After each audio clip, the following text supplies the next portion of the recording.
2, 1, 2. We didn't do no sound checks, guys. Sound check. Sound check.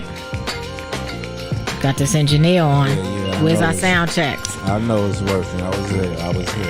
Yeah, okay. We good? Y'all hear me good? Yep. Okay. Well, I'm not hearing it in my head. Don't hear yours? Nope. 1, 2, 1, 2. Okay. Y'all got me plugged in, right?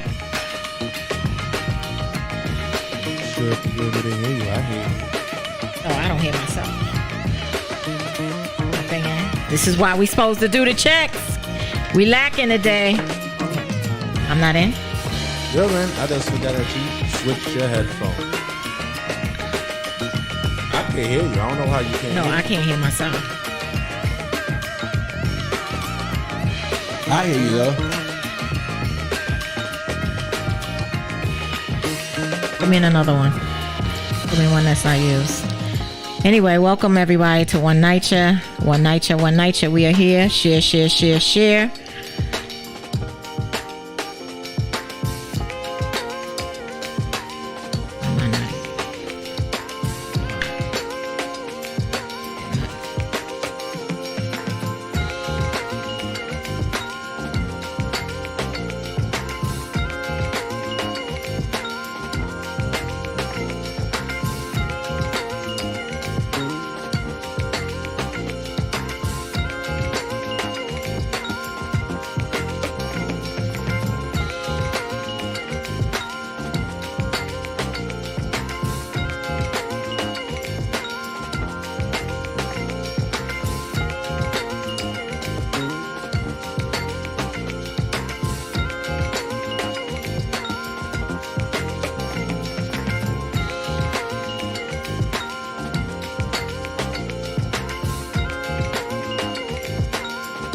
That's what we had on before.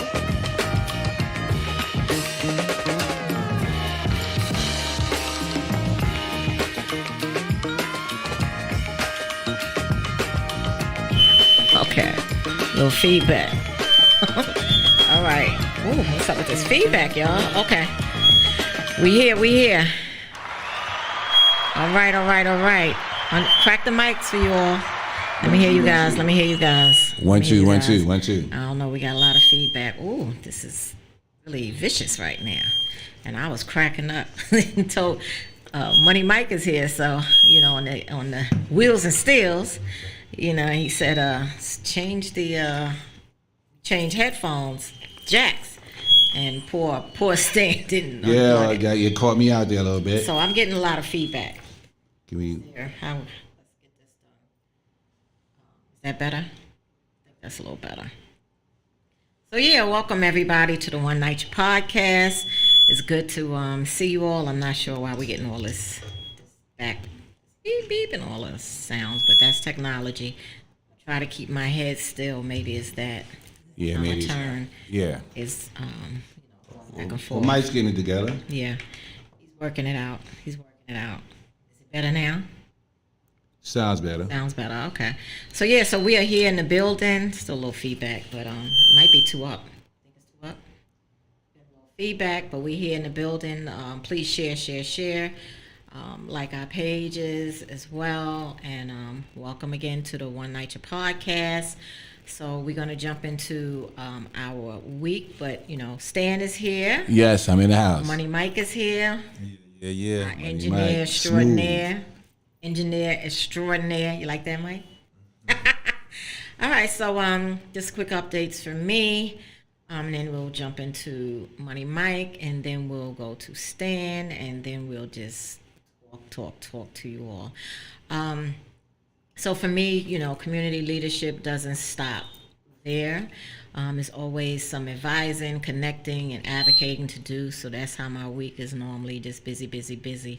The Homes Isaac Coalition membership is increasing, as well as with more initiatives besides the regular PPE, food distribution, and voter registration drives. We do have a small tutoring program for young children that we have been doing this for several months, that will hopefully be expanding. So we have like either retired teachers, some teachers that are still currently teaching, and we're also working with the Isaac Center to try to start back the after-school program. It's great. In the fall. It won't be as full and robust as it was because of funding, but we're working on getting that done. So we're looking at like 25 to 30 kids. It's not a lot, but it beats a blank because we were at 0 for a few years. So that's a good thing. Give us some for that. Yes. I want to say shout out to East Lake Tenant Union.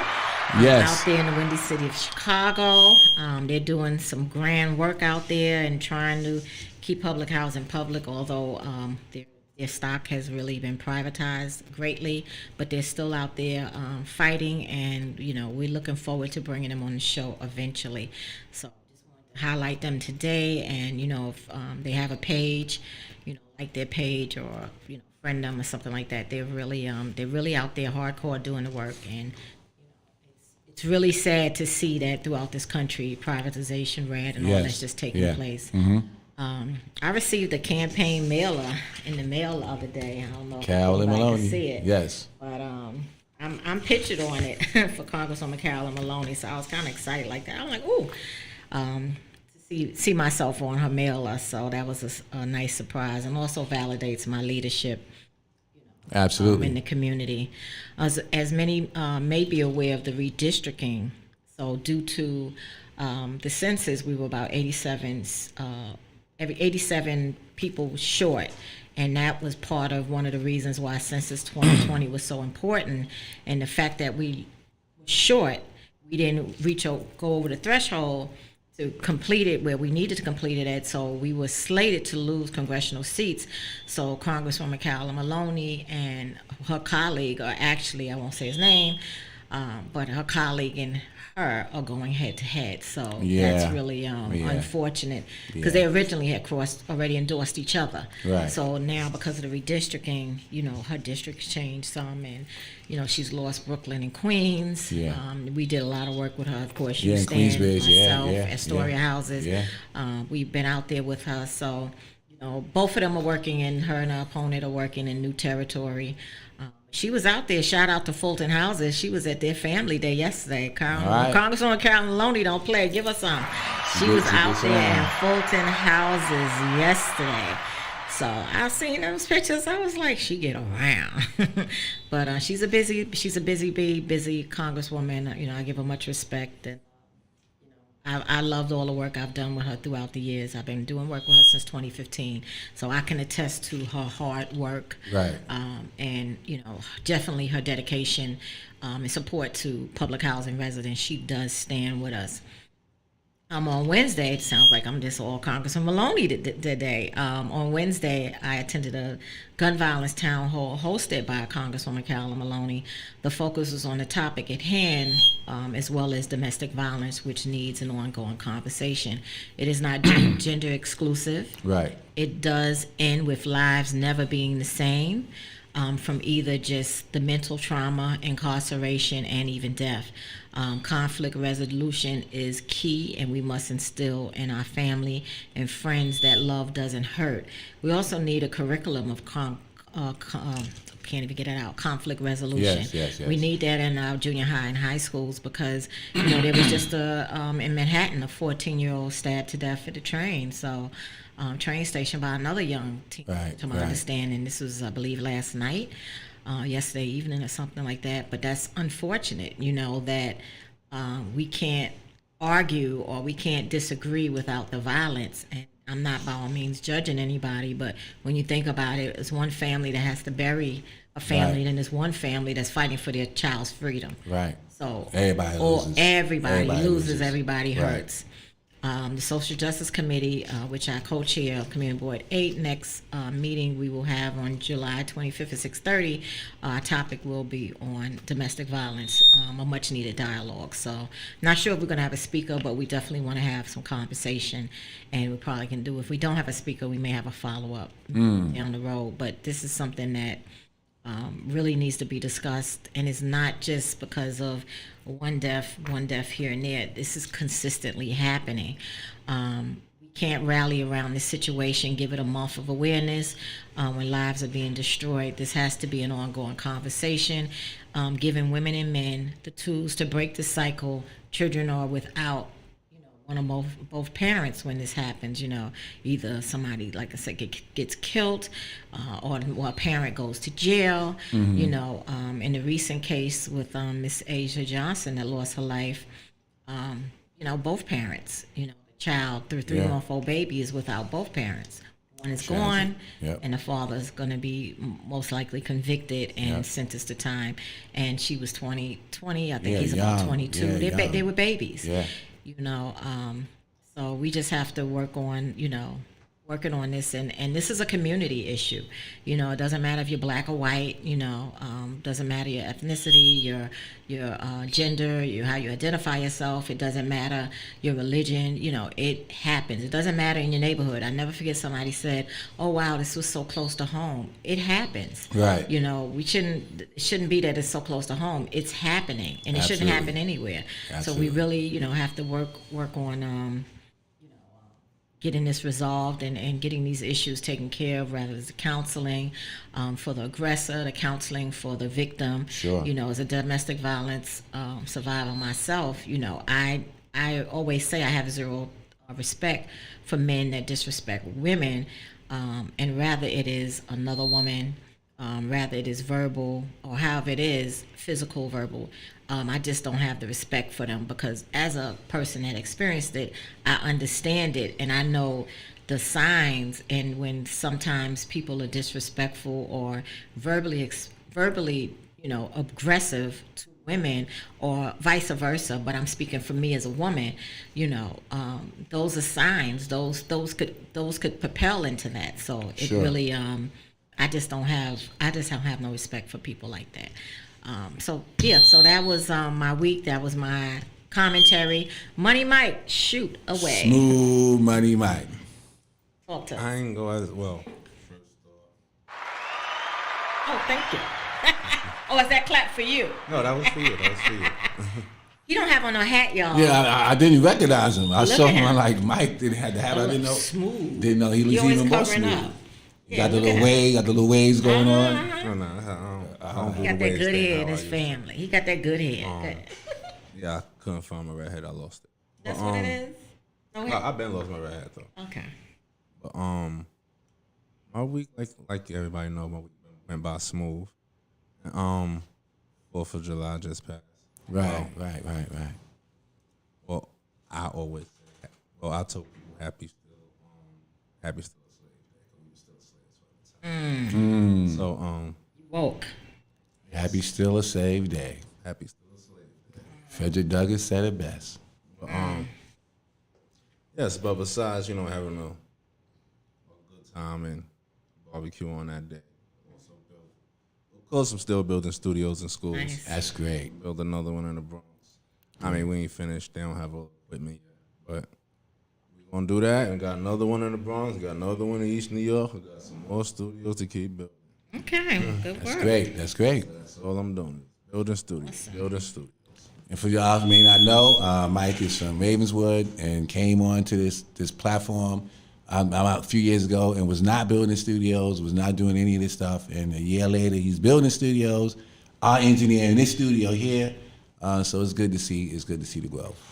Dan always like to introduce people. Yeah, we can see. But remember, he's a college graduate. Right. Also, right? yep. And he's an actor. Come on, you're going to go down his resume. Right, well, Give it up. I didn't have all the items in front of me, but man of many talents. Yes, here. he is. Yes, he is. And we're very happy to have him with us and doing the work with him. Go ahead. Yeah, so my week was pretty quiet, not smooth as Mike's. We did have the holiday and all. Nobody has a smooth week like that. But I'm excited We just had a meeting today Okay. with Rock, who's my co-founder and sometimes host when he has time. And I'm excited about where the direction of One of the co-founders. One of the co-founders. All three of us are yeah. co-founders, Right. and Or he's four the of fourth. us, All yeah. four. We all did this together. And I'm excited about where the platform is going. So for those who may not know, I'm no longer with the Justice for All Coalition. I'm not the lead organizer there. So a lot of the work that I was doing there for the past 5 years, we're going to be doing here. And I'm excited about that because previous to that, we would have our podcast. Right. Folks would come on and they would have issues and complaints. And sometimes you could follow up, sometimes you couldn't. We did the best we could. But now we're going to have a lot more time to do that and really show what people are really dealing with. Beyond just the podcast on Sundays, to really get out into the community and let people see, the drama and the horror and the disrespect that people face in management offices. The lack of repairs that are being done. Right. And we're going to be focusing really a lot on the RAD developments, because we want to change the narrative. As y'all know, the mayor has sold y'all out. The city council sold you out. DSA with Julia Salazar sold you out. The former mayor. The former mayor. And all the elected officials. City council, if I haven't mentioned them, voted, in favor of the blueprint. So our message has to get out as fast as possible, and quickly as possible. And still to this day, a lot of NYCHA residents don't know what the blueprint's about, don't know what RAD's about. And they're moving with lightning speed, in terms of trying to ram this down our throat. So the importance of this platform is to get this message out. A lot of times we don't often come to the meetings. I've had several meetings. Some of them are big, some of them are not so big. It's a challenge to get residents to come out. But we have a platform where we can share the information and then go to meetings and stream that meeting. If there's 30 or 40 people in the meeting, but another 300-400 people watch it online, then the information gets out. So I'm excited. We're gonna be working with Just Fix, PSL. I think will be on board as well, which is Party for Socialist Liberation. Shout out to them. And we're going to really bring this message with community meetings. We got a lot in store. Homes Access Coalition, Homes Access which I'm a co-founder of. Exactly. We'll be doing some work with One Night Show. Right. So we're gonna expand, and really showcase the work of other activists, because this work is difficult.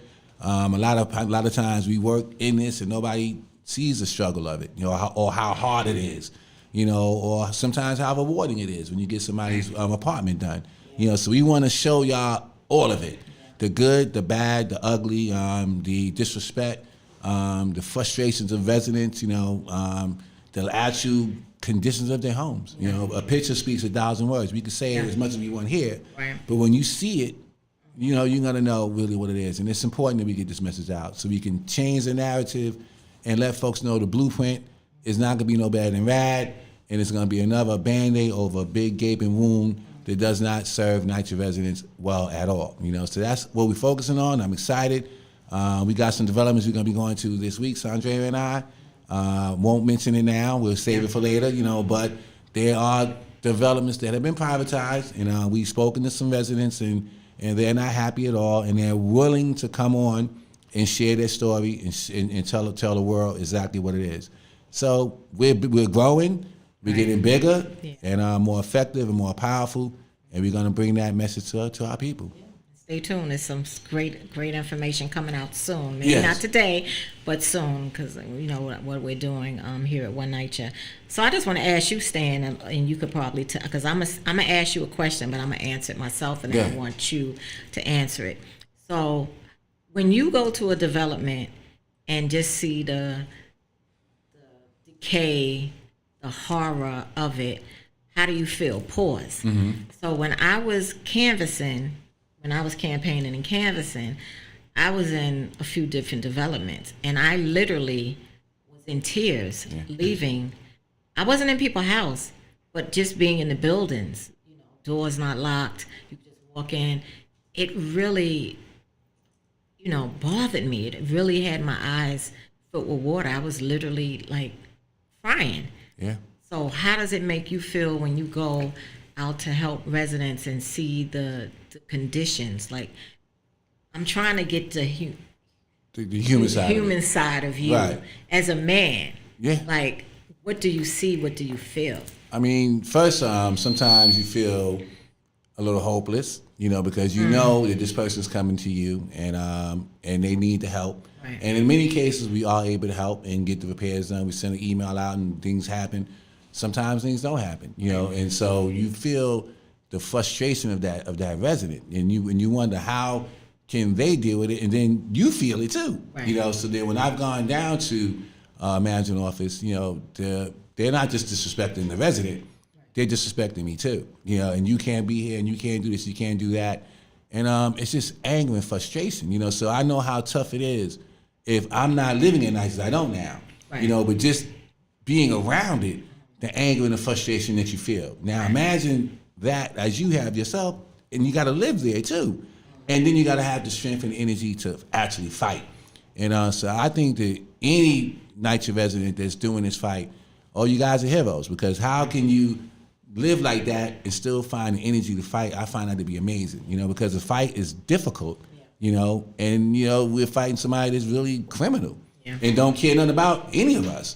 And we don't care if we die, or people literally die in their apartments. So you fighting against someone like that, it's just a frustration. It's just overwhelming. I would have to say, take a hat off, although I don't have one. You're a hero too, because we have residents, community leaders, organizers, and so forth, like yourself, that although you grew up in NYCHA, you're not there anymore, and you're back, Right. Helping. So you're just as much as a hero as we are. So Sure. give him some, So let me ask you this, since I don't know why I'm into these questions today. I don't have nothing written down, it's just popping in my head. So I'll ask you, and then I'll talk about my own place. So I'm gonna ask you a question, then I'll talk about where I grew up at. So you grew up at Lafayette Gardens, Lafayette correct? Gardens, Have you been back there since, throughout the years, and do you see, what's the differences from growing up to now? Well, I can tell you, the last time I was in Lafayette Gardens, I went a few times, was Old Timers Day, and unfortunately, gunshots rang out, and people got, I don't think anybody got shot, but the event came to an immediate end, so I was sad to see that. But just yesterday, riding by Lafayette Gardens, and I saw something I never thought I would ever see. So you see a park full of white people, and they had a DJ out there. And I'm like, this is what we used to do years ago in Lafayette Gardens myself, and I'm riding by now, and there was not a black person in the park. And they had a DJ, like they're doing a block party across the street from Lafayette Gardens. I'm like, so has the neighborhood changed that much?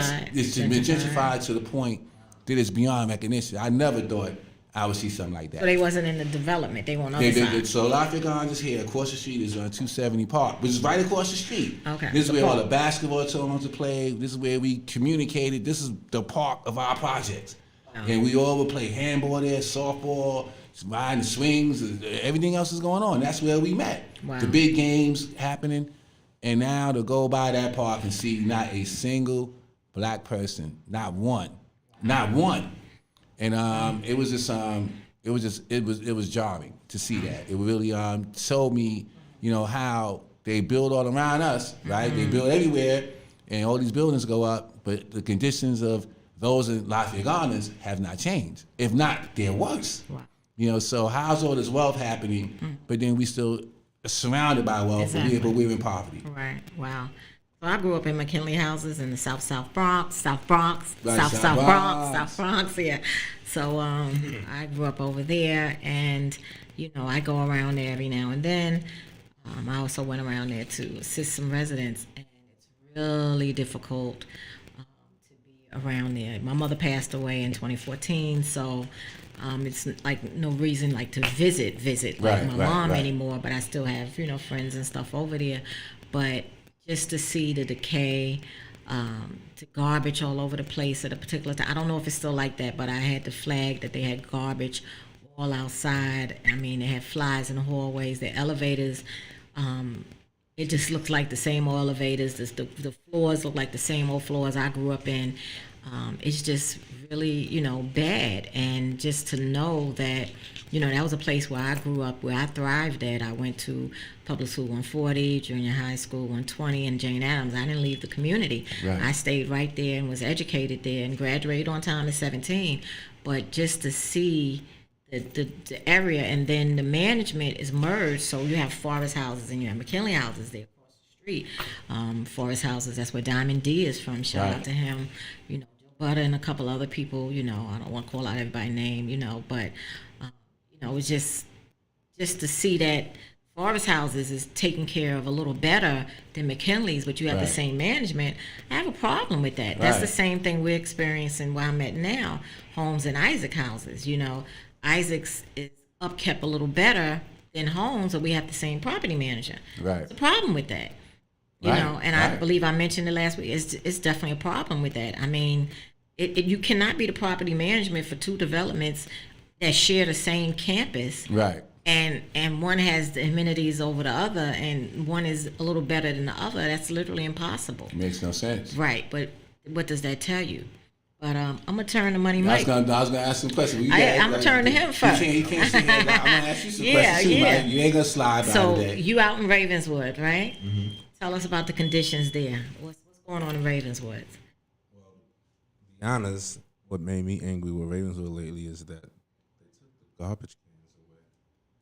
I mean, they said it was because of the squirrels, but it's much dirtier. They took the garbage cans away. So As you know, the garbage cans that be in front of the buildings Right. or behind the building, Wow. they took the garbage cans away. so where they put the garbage now? People just put them in the same spot just without the can, or Oh, That's helping man. the rat infestation, yes, it's especially if they don't have good bags. Go ahead. Oh, yes, it got holes already in the dirt, so you already know them. burrows, the rat burrows. Wow. They're already there. And, it be stinking, of course, and we across the street from the sanitation department. So it's not like it's helping it. Oh my, yeah. Wow. Wow. So and the housing lady in our building, she get mad. I mean, she do be cleaning. She cleans, Right. and I understand because I used to do maintenance myself.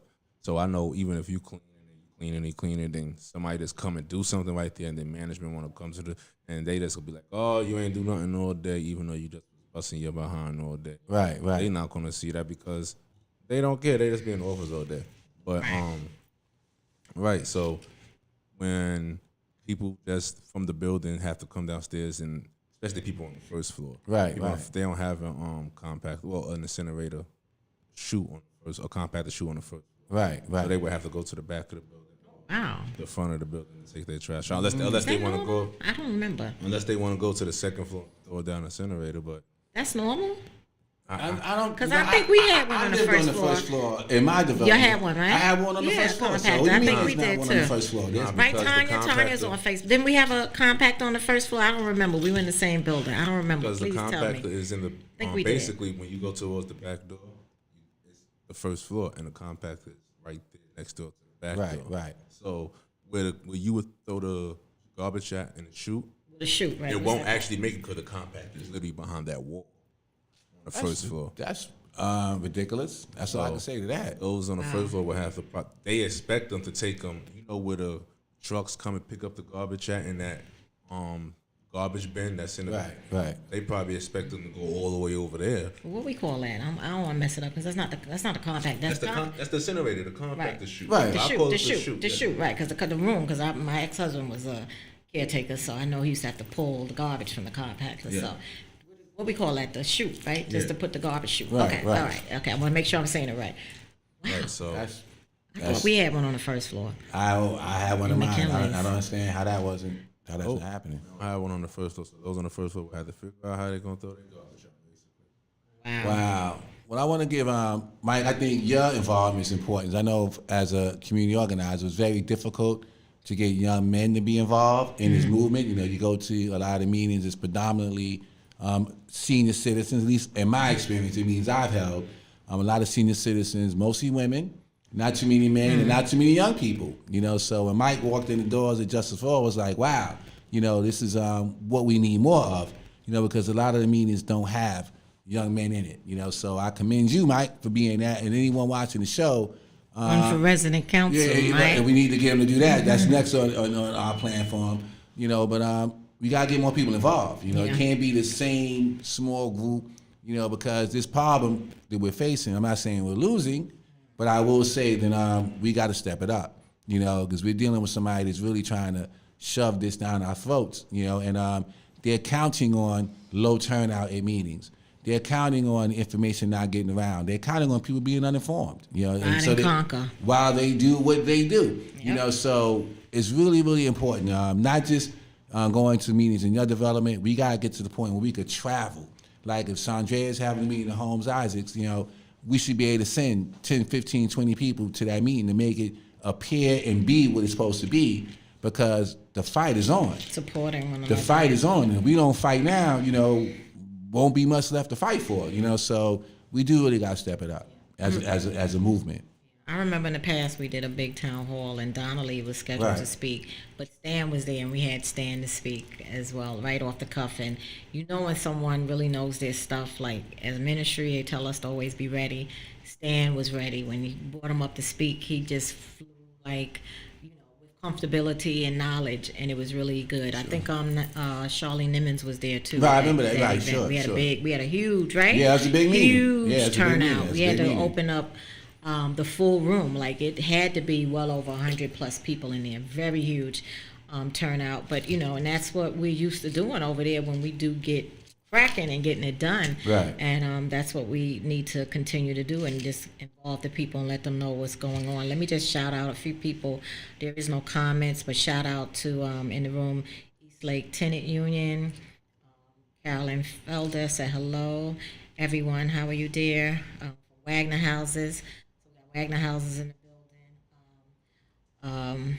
Tanya Bryant is in the building. Well, we grew up together. Audrey Churchill is watching. Hey, Audrey. Teresa Reese is watching as well. And I just was looking at it through my phone. I must say, Mike has the camera really. Although we started out a little sketchy, you really have this good. My hair's not in the way. You really did a good job today. Like, yes, give yourself some. No, I'm looking at the visual because I always look back at the show. That's our producer. I always look back at the show and give our critiques and be fussing. But you really, even though we started off without a sound check, you really had this hooked up. Look at this. This looks Mike good. is very You did a really good job today. Like, I don't even, when I'm moving, I'm not going into your shot. Right. So the camera evidently, I don't know if it's up. Maybe, is it up more today or something? Huh? Oh, see? Well, this guy. What? Mike's getting better by the day. Yes, it looks good. No, it really does. Look at this. Well, you can see, because you can see there. I'm not in your shot. Right, no. I think a lot of times I'm in your shot. Not as his fault, but we're getting better. So give you some. Give you some again. Give you some again. Yeah. But yeah. So we got Congress races coming up, and we got the Senate races coming up. Yeah. And I hope you all are watching or vetting your candidates, know who to vote for. Look and see if your actual congressperson incumbent has another incumbent running, because with the redistricting there has been some changing. Right. I was looking online because every now and then I like to Google myself, and so much that comes up from my social media to different articles and things like that. So I just like to see what's what. And I actually, when I testified at the Independent Redistricting Commission (IRC), my actual testimony was up there, right, my written right. testimony. So I didn't see that recently. So I just want to see what's the updates of anything. I don't do an extensive search because I go back some years of stuff, but just every now and then. But that popped up yesterday, and I was like, oh, okay. And then it just made me think about what we're going through because right. of that's why our June 28th primary didn't have everybody in it. Right. That's why people are able to work the polls, early voting for the primary, right, in June. Right. So they had the early voting, then they had June 28th. Now they have the primary in August, and the early voting and the Right. regular primaries. That's 4 times. Then they have the general, so there's like 6 times. And then in the 68 we had this year. Special election as well, so some people are getting to work the polls a little more, so I guess that's good for them. Right, but it just it's hard enough to get people to vote, right? And then you have the confusion, right? That this is causing, and like you mentioned, Callum Maloney running against Nadler, and it's just it turns people off, and so we wonder why democracy's not working and what's happening. Why do we get the leaders that we get? When you look at the way the system's set up, first of all, as independents, as we talk about all the time, you can't run in the primary. So there's a whole group of people that don't even get a chance. You don't even get to hear them. So if you're an independent, and you're not getting covered by the media. You remember how Meyer and them would walk around? They got the cameras with them everywhere they go.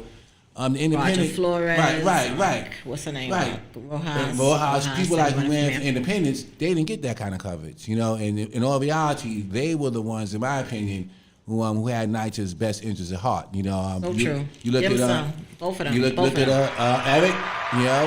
A lot of our folks voted for Eric, and Eric's for privatization. So the education of NYCHA residents has to become greater to know exactly, did your city council person vote for this? Did your state assembly person vote for this? Right. Did your resident council president? And it's out there. Right. And it's out there. This is public information. Right. It's not a secret. You can find out. So we're gonna hopefully, what we're gonna do here is bring that type of education, because without that, what they really counting on, again, is if you don't vote, what they've shown you is that we can have a march, we can demonstrate, we can have a platform such as this and everything such as that. But if they feel you're not gonna vote, then they're going to do what they want to do. Yeah. And 90% of the time, it ain't in your best interest because they believe that NYCHA residents don't vote. They believe the NYCHA residents will not donate to campaigns. So in the end of the day, when you really get right down to it, they're telling you to your face, we really don't really care about you. Right? We don't value you at all. Don't value. And they're saying they don't need your vote. Right. When in actuality, they do. Right. They get you. They do. But you get them in, and this is a perfect case of how you get them in and they forget you. And I say from the top, from the mayor on down to various others, have shown their true colors. So we gotta be the change we want to be. So that's why I commend Sandrea for running. As a NYCHA resident.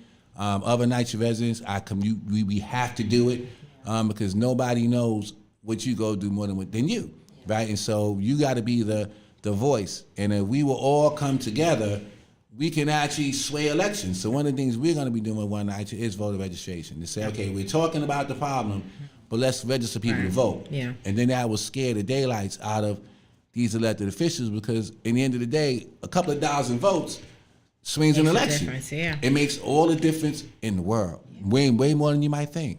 Yeah. If you do the numbers, you really crunch the numbers, you look at the totals, and it's like, wow. Even especially in the primaries, right? Because that's when it's right. Everything is decided. Right.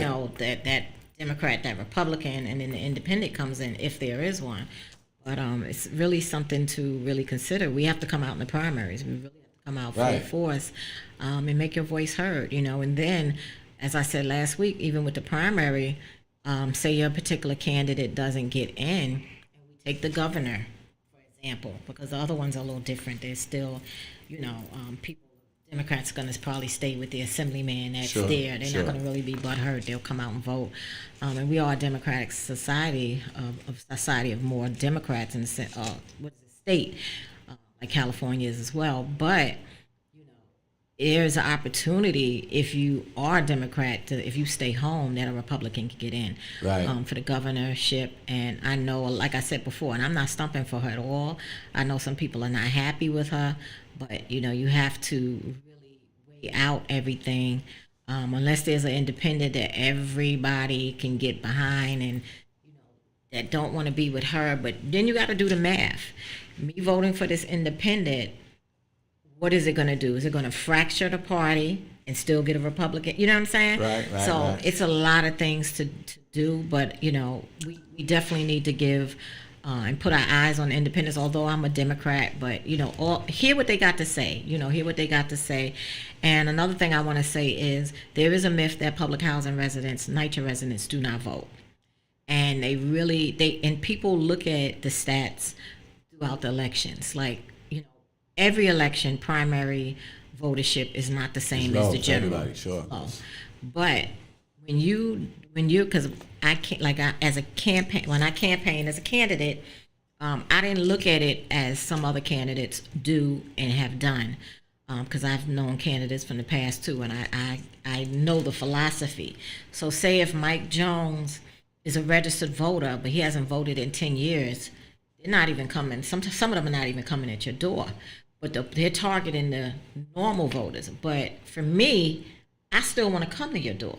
Right. Even though you ain't voted in 10 years, I want to knock at your door. I want to leave some literature at your door because it might be something in there in my literature. It might be something that I could say to invigorate you to want to come out and vote for me or get back into the process of voting. Sure. So for me as a candidate, when I was one, I'm not leaving no rock unturned. You know what I'm saying? To me, it's crazy not to put they'll send the mailers out, the ones that got the money. Like everybody will get something in the mail that's registered, but they're not focusing on those actual doors because they haven't voted in a while. Right. You don't know what it is. Right. And they might not they gave up on government. So it's up to the candidate to, and I've gotten that, I've gotten people that I'm not voting anymore and they wind up voting and they said, I got pictures, I voted for you. Right. And this is a person that didn't vote in years, so we can restore government by running, by not being compromised, by watching the language of the candidates. Even if you're a NYCHA resident and you're running for office, and you're using some type of language to say we have to meet in the middle when it comes to privatization. No, we don't. Right. No, we don't. Yeah, right. There's no middle ground. There's no middle ground. You either for it or you against it. That's it. So, and you have to listen to the language of these candidates because someone like that can be easily swayed by donations, by offers, and all of that. So and I can tell you how the language. I mean, I read again. I hate to I pick on the mayor, but you read what him and the others say. Well, they say, well, we got to go for the blueprint because the money's not coming from Washington, and then people shouldn't live in this condition, and so we need to really help the residents, and so we got to go get this money, from the private sector, because what else are we going to do? And that's a terrible narrative. First of all, the federal government should be funding it, and we should be, and I know it's tough to be living in tough conditions, and you want repairs, but we got to think, long term. The short term is they come in here, do some little work in your apartment. Patchwork, and then I guarantee you, within 2 years, you're going to be back. And if it takes 2 years, in 6 months, you'll probably be back, because we're hearing that. The mold comes back.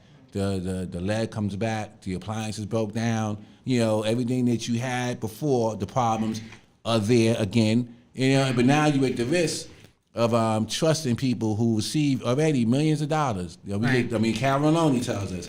Chuck Schumer came on the show and couldn't tell us where the money goes. Right. We've had everybody tell us it just goes. I asked the federal monitor at the city law breakfast. He don't know where it goes. It's on video. He said they don't trust them.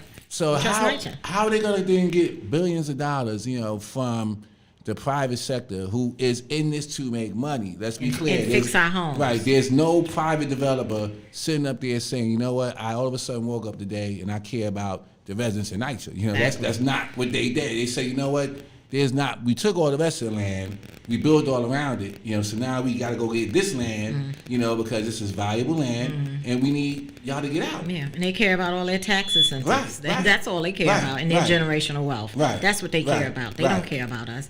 Right. And we have to keep in mind that the city, state, and the federal government funds public housing. So we should be getting all three full capacity of streams of funding. And when we speak of the federal government, we can pay money. There's money sent, billions of dollars for war, for defense. Right. They can let loose some of that and give us some of that. You know what I mean? Because we only need at this time is about $40 billion. And then it might be a little less than that because we have to keep in mind, anytime a development is privatized under the RAD and stuff, it's no longer part of the real portfolio. So they're not responsible for it financially. So the numbers should be dropping a little bit. Right. So, come on. We have the money. Right. We have the money. Right. If they wanted to really fix it up, and we have to be clear, it's because of BIPOC, Black, Indigenous, people of color the majority of them are living in public housing. Right. And if there were different faces in public housing, we wouldn't be living in these conditions. That's just straight up and down. Public housing was segregated. There's still forms of segregation in our education system now. 100%. So when you look at that and you look at funding, and I know there's people when I'm going into the schools, like there's some people that don't believe in the charter schools, and there's some people that, don't prefer the charter schools over the public schools, and education to me, and I know I shifted, but it's still because of the discrimination, because of the segregation, we have to, as people of color, we want to get our kids in the best school. Right. You know, I remember growing up, there were people that were sending their kids to Catholic school, and they weren't even Catholic. Right. They were, they were Baptists and Methodists, Right. of the Protestant religion, but they were sending their kids, and they were learning the Catholic faith.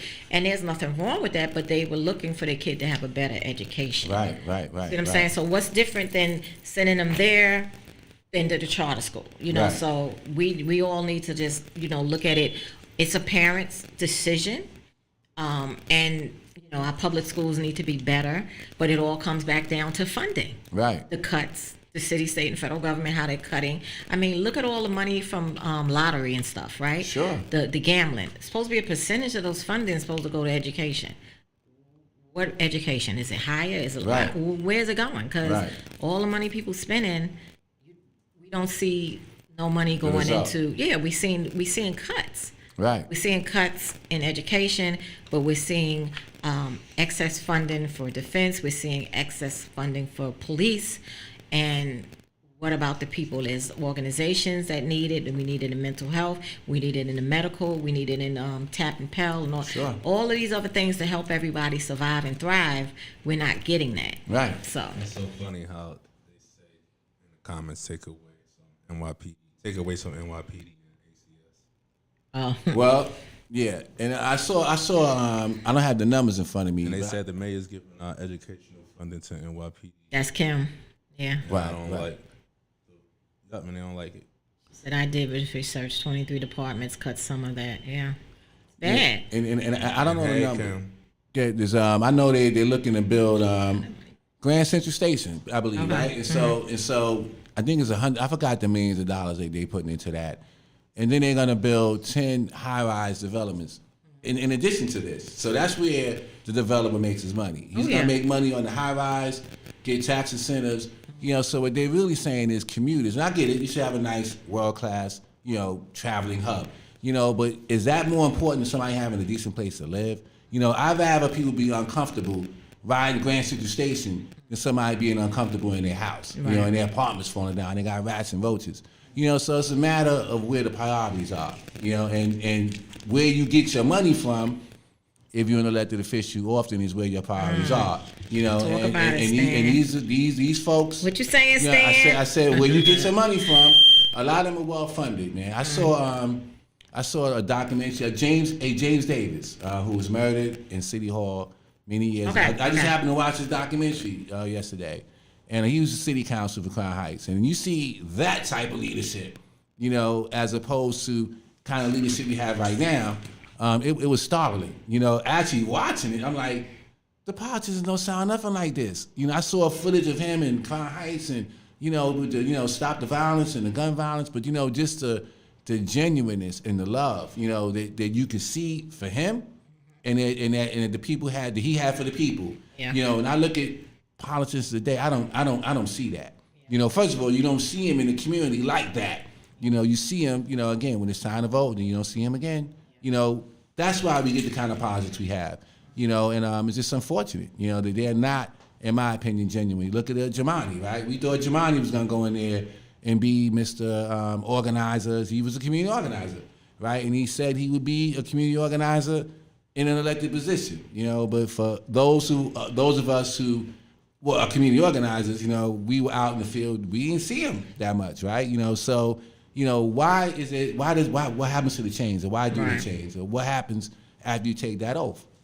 Somebody like James Davis, that's the real deal. A lot of these cats we have in office now, not at all, not so much. I remember that killing. I was working, I believe, in an operational unit, and we had to send people down to City Hall. That was Yeah. really tragic. Yeah.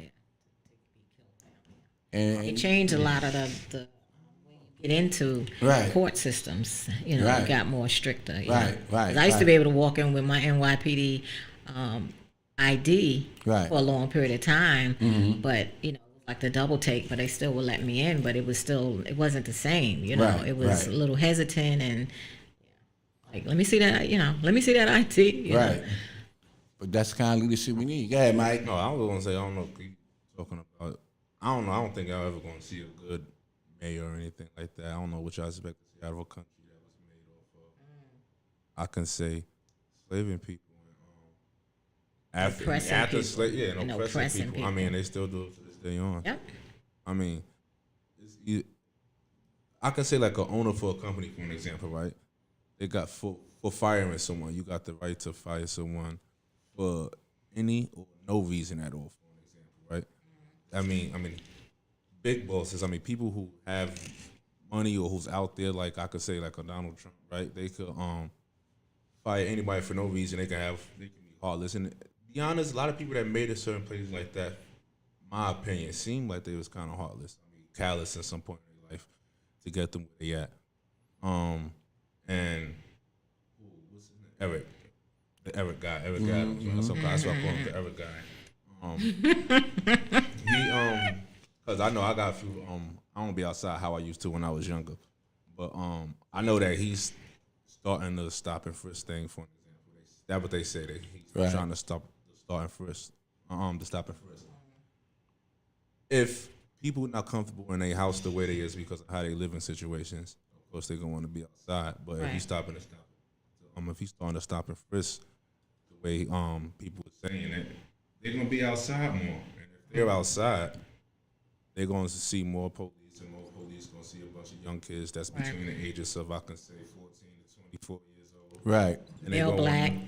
They're going to want to pick on them. Yeah. Right. And not only that, now he's trying to grow, they say he's trying to grow, some marijuana on top of NYCHA buildings. Wow. I think I haven't heard. Wow, that's okay. It's on Pix 11. I got Pix 11 on Okay. Instagram. So Okay. it's on Pix 11 News. And What's the if benefits for the night? Right. So where that money going to? I don't know. I mean, I want to know what they think is going to happen when they get that. I don't think that's a good idea, personally. That doesn't sound good to me. Listen, it's going to be raining bodies, or if it's not raining bodies, it's going to be a bunch of police officers around. Right. That's just going to have a reason to keep their eye on other people. Right. Yeah. Sit there, start bothering Yeah, we don't need marijuana on top of our roof. No, I think that would be ridiculous at this point. And I couldn't even ask this. I tried to ask the officer a question. I forgot I was going to ask him, but once he told me that he believed, and he was with some, I guess it was a part of some female officers.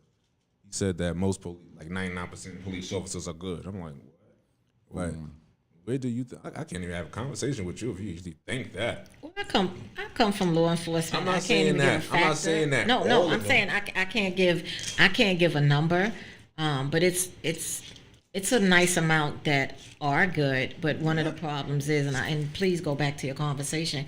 One of the problems is the culture of the department. So say you and I come on, and I'm gonna use myself. I'm gonna make myself the bad person.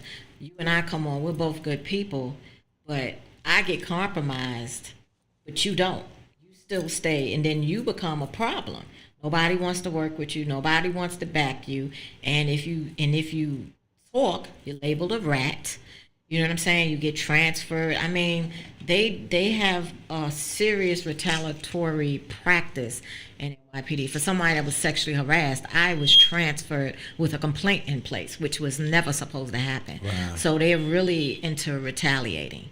You know what I'm Right. saying? So I've met some good people, but then again, I don't know what they did on their rides. Right. I don't know what they did in their arrest. I don't know if they put the cuffs too tight or something like that. I got to meet, and then I got to meet some really not so cool people. You know what I'm saying? So, but I think 99% is a high number. I wouldn't say a number, but I definitely wouldn't say 99%. No. I know it's not 99%. I mean, I have an uncle that's a cop. Yeah. He ain't a bad guy. He a good guy. I mean, I think he a good guy. But Then they have bad days, right? But that's still no excuse. Right. No excuse to use your power to abuse people. Go ahead.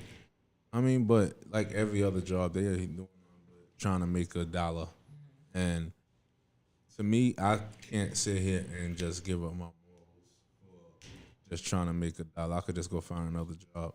I mean, and they don't want to lose their job. They want to do anything they want to have to do to keep their job. I mean, but then look at another job, and if somebody do something that's wrong, they be like, "Oh, you get another job." But, I mean, so can you. Right. You don't sit here and try to lose your job. I mean, they seem like I mean, even when if it's an officer that's in trouble, like the officers that was, they had a rifle, a sniper that was shooting at some folks. I think he probably killed about 2 to 7 officers. I don't know how the exact number, but police will come quick for another officer before they will come for a normal civilian. I mean, you even have laws that state that if you hit a officer or MTA or even housing, that you will get up to like 20 years in prison. Felony. Right, It's felony. And I'm yeah. like, that they more important than 7 me. years, I mean, mean, felony. Yeah. Right. they more important than me. Somebody could just come over there and slap the mess out of me, and Right. what they do a year, and then they go slap you, and you get 20 years. Or if you get hurt, you got the whole precinct coming to help you. But I got people over here chasing me down the block, and I don't even hear from you until after I'm beat up. Right. It's, I mean, I don't think that they actually. Once again, they just about a normal person that could be just doing things for money, trying to stack a dollar and go home and probably doing everything wrong themselves. Yeah. Well, A lot of them been exposed in the past, and a lot of them have gotten in trouble, dirty 30 and so forth. One of the biggest myths for me with law enforcement, not just NYPD, but law enforcement period, is having people of color join the force, and it's going to make a difference. And we've seen that. We've seen them come on, but we don't see the difference. Right. So that's just a myth, because they gotta come. They come on, and some of them do the right thing, but I can't say if you got your partner and your partner know you're going to tell on them, so your partner doesn't trust you. That means your partner's not going to back you. Right. If it's some kind of incident, and that's scary for people. But it's the culture. The culture has to be dismantled. Right. And one of the things is you have to, when it's something that's so bad and broken, you have to dismantle it. You have to dismantle it and dissolve it and bring it back up. And Right. we have seen police, police stations, and I think it was in Jersey, different places that have been just wiped out and then restructured, and they're fine now. See what I'm saying? Because you're getting rid of the union head, you're rehiring back, but you're rehiring back the ones with the clean records. You're not rehiring back the ones with all these blemishes and Right. and all these charges and specs. So it's meaning they had got jammed up and they had to go to court with in department court. They call it the kangaroo court. But yeah, so and then there's the hiring new people. So you're doing a better job and bringing in law enforcement, and that'll make a difference. You know what I'm saying? So a lot of people, I believe in defund, disarm, disband. Because you defund, they're still going to get their paychecks. They're still going to get their money. They're still going to be able to get overtime when there's a necessary overtime. But that a lot of waste. Sitting up, called an RDO overtime, going to training, that's a regular day off, going to training on your RDO. And I know some people probably will watch and be angry as they can be, but you're bringing people in for RDO overtime to go to a training when you can have them come on their day that they're working. Why are we paying these tax dollars for Stan to come in and do this training on his day off and get a full check and travel time sometimes? Yeah. And then the what's it, defund, disband, tear it down, as I said, I discussed that, disarm. Yeah, you go over to Roosevelt Island, they have public safety. They don't have crazy crime, and if they do have crime, then of course I think it's from Queens that come over. But they handle the things, you know what I'm saying? And then when you think of the shootings, look at the Jalen, I forgot his last name, the young kid that was shot over 100 times, but 60 bullets went in him. Does that make sense? Wow. No, they need to be disarmed. If you're Right. shooting, that's not even a hunt. That was just a firing range, literally on a young man, a young black man. So when we look at some of the things, and then we look at him, his situation, and then the kid that did the killing, he was brought in unscathed, right? Yeah. So there's disparities, and there's the way they treat people. So yeah, so all of them, no. You talking about the white terrorists? Right, Well, the white, that was okay, right, plucking right, them off right, on July right, 4th right, okay. and planted and everything. So when you look at these disparities that really exist, and then it works in other countries that they don't have guns. They don't have the problem with the people having the guns. They don't have the problem with the cops killing the people, and the crime is not crazy, and so it can work.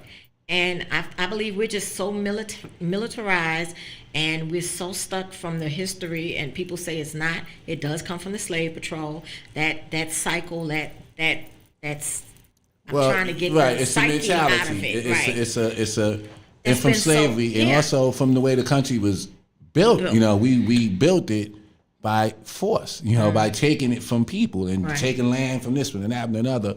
And it was all about gunpowder and force. Don't say you know, we. so, You gotta say also, they. well, We I was- say, well, I we would was say false. I would say, well, we call it the white folks. Right? We're talking about the Yeah, they well, did. white folks They and white forced us. supremacy and all of that goes along with it. You know, there's a mentality in this country. Like I read where I think a guy in China got murdered, unfortunately, assassinated. You know, but in that country, you really can't have a gun. You know what I mean? The guy manufactured and made a gun, you know, but you can't have guns. You know, Right. so for us to be Right. this country to be so ingrained in it, you know, In the guns, money's in right. Smith and Wesson and people like that make billions, and they give money to these politicians. You Yeah. know, you have the NRA and such Yeah. that are so powerful.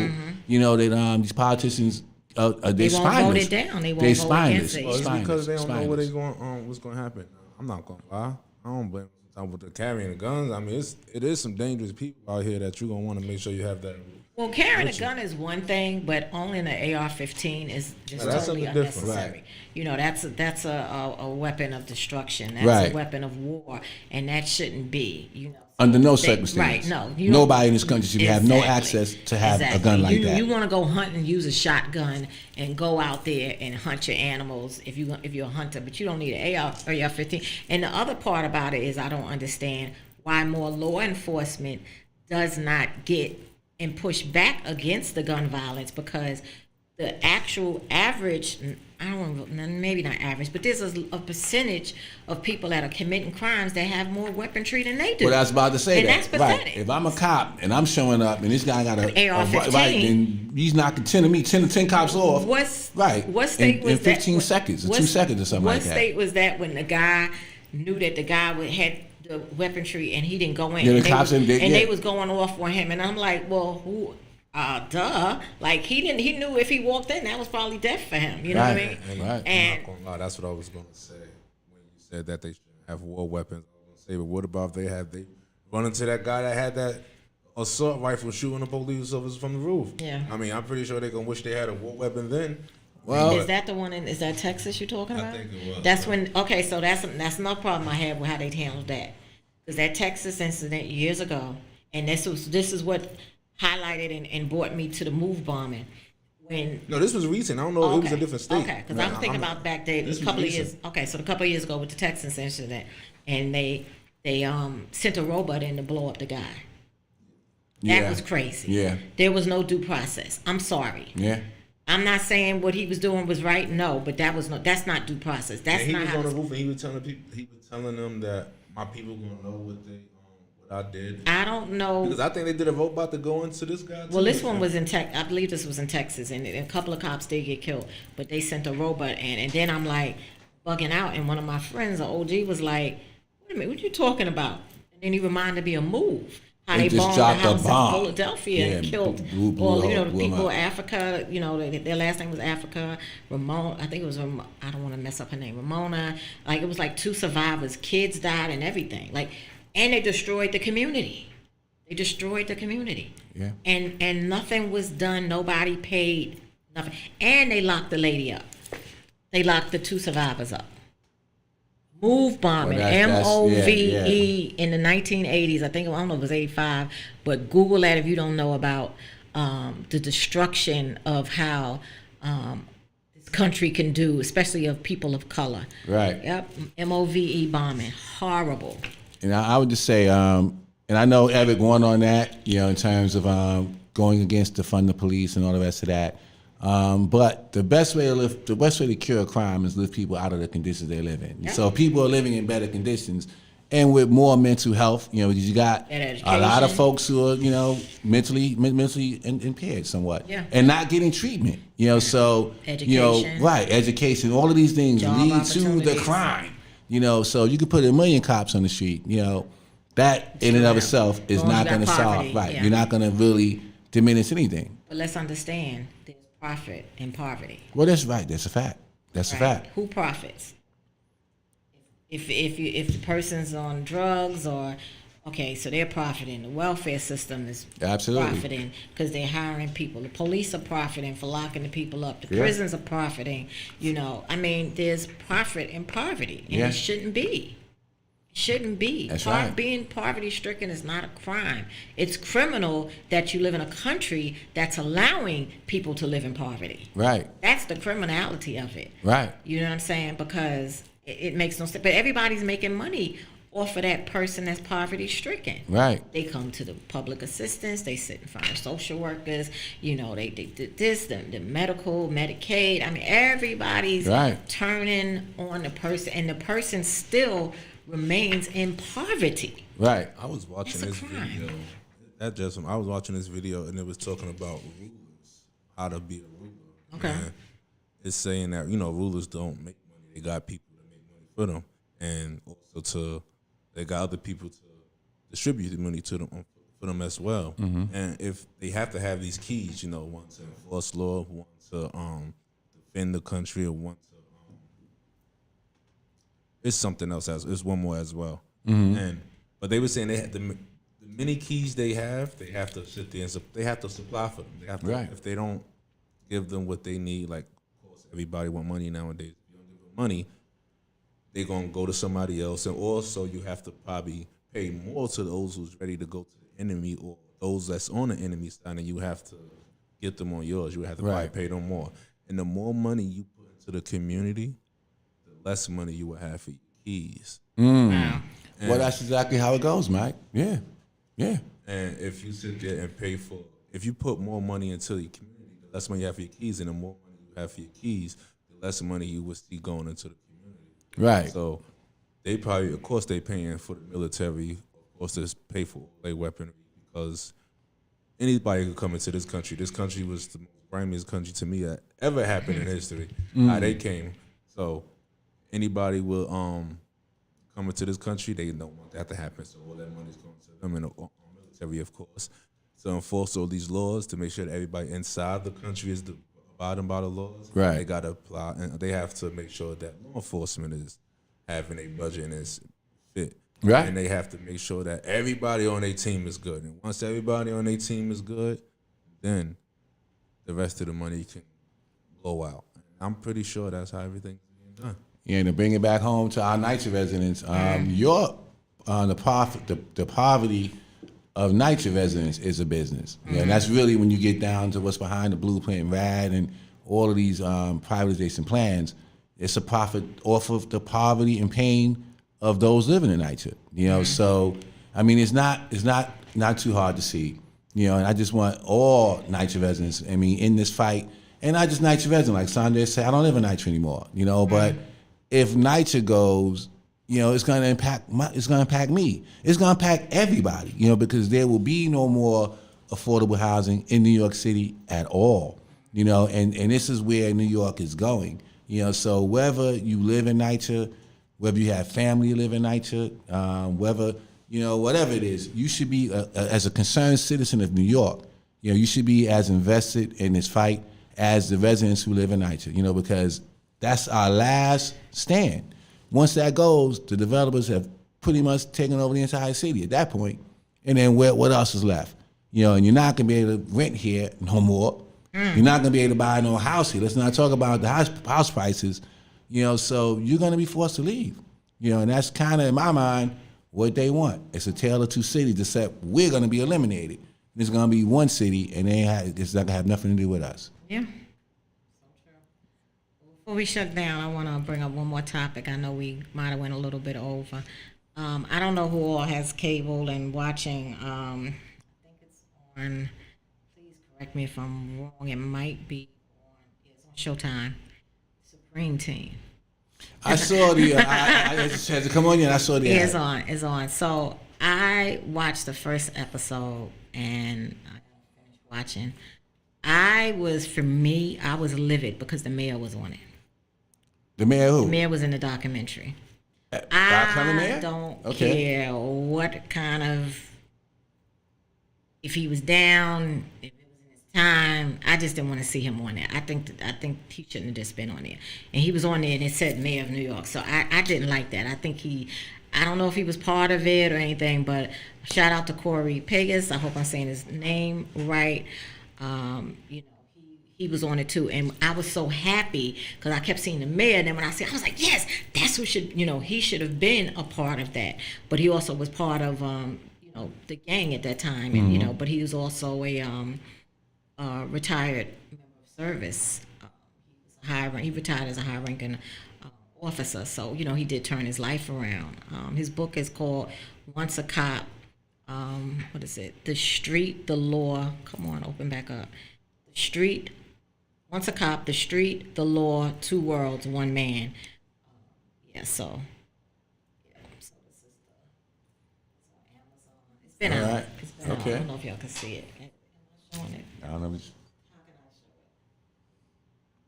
it? If people want to, because he was part of, selling drugs for them and stuff. But for me, put it back.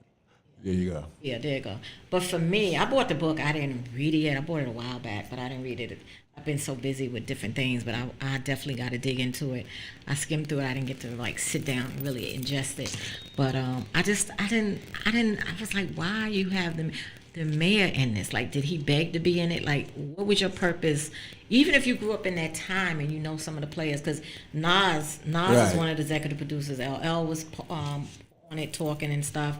But they're from Queens, so, but just to have the mayor in it, and this man, Corey Pegas, has some validity. Like he has the experience and stuff like that. But it's something to check out, though. It's something I to check do. out. That's the crack era, right? So I definitely want to look back on that. That was for those who don't know, that was a terrible time in New York. You know, and it sometimes feels like we're going back to some of that now to some extent. But yeah, I'm definitely gonna check that out tonight. Check it out, yeah. And if you got the man, you could probably play catch up.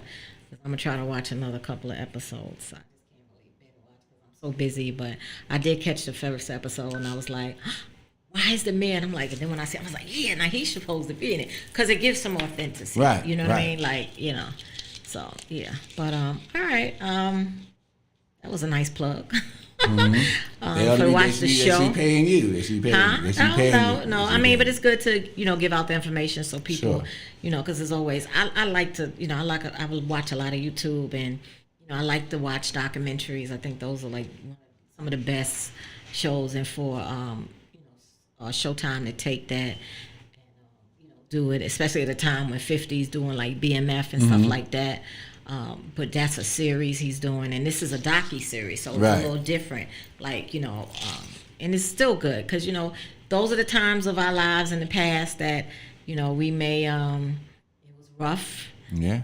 But it was also you've seen some really flamboyant people of color that was making it, although it wasn't in a great way to make it, but to each his own. But so that's that. Any final remarks, Dan? Well, I just say I grew up in Lafayette Gardens. We had our own stories, and of drug lords and such. And it was quite a time. It was definitely quite a time. And for those that survived that era, thank God, because it wasn't easy. But I guess to follow up, I'm excited about where we're going as a platform. I know that these are troubling times for NYCHA residents. And wondering about the privatization. Are we going to win this fight?